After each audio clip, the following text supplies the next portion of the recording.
Y'all ready to blaze away or what?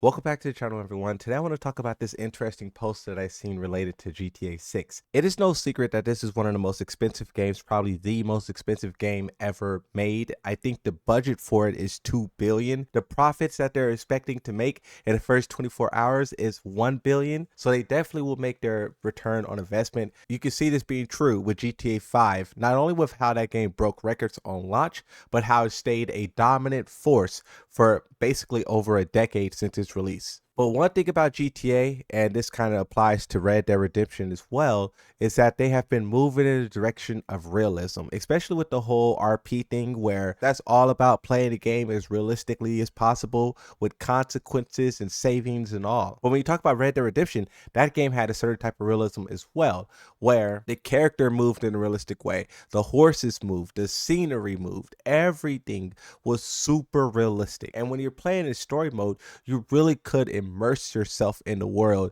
and feel like it's a real lived in environment. Like one thing that I loved is how in Red Dead Redemption, the towns that you visited, they changed and evolved over time. Building that was in construction at the start of the game, it was complete and someone lived there now at the end of the game. It's things like that that you really appreciate from games like Red Dead Redemption 2, and even some of the stuff they did with GTA Online, where they added to the map, they added expansions, they just tried to add things to make the game feel like it's an actually real growing world, how everything is kind of interconnected. Now, there's a dark side to this. The dark side is where Red Dead Redemption, things felt a little too real when you got into the multiplayer, or where you got into like it, because it's supposed to be an action game, right? But when you're trying to move around and do stuff and your character's moving in this weird cumbersome way because the game is so realistic, when your character only jumps 1 foot off the ground and you can't even clear a box, you can't even jump onto a ledge, you can't do any of the things that you were able to do, let's say in GTA 4,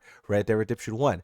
Those games you were able to really like jump on the buildings and like traverse a lot of different things, and it made the experience better. So when I saw this post from GTA where it was talking about how hyper realistic it is and how much time and effort the developers are putting into it, a part of me loves that, but then another part of me fears it. What it says here is a graphic programmer for Rockstar Games, when working on Grand Theft Auto 6, they took lead of the next generation procedural breakable glass system for vehicles and props. What this basically means is that for the game GTA 6, Rockstar had an entire team dedicated to working on grass and it breaking. Now, if you think about that one small detail that many games probably just do in a very simple way and then call it a day, if you think about how much effort they're putting into that and then think about everything else, they probably have a lot of people doing a lot of things. And then with that being the case, you can see how that $2 million budget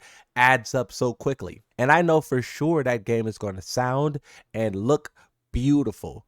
But when you think about it being an action-paced game and a lot of people want to get in there and play online, I just hope it doesn't suffer the same things that the game before it, Red Dead Redemption 2, suffered from.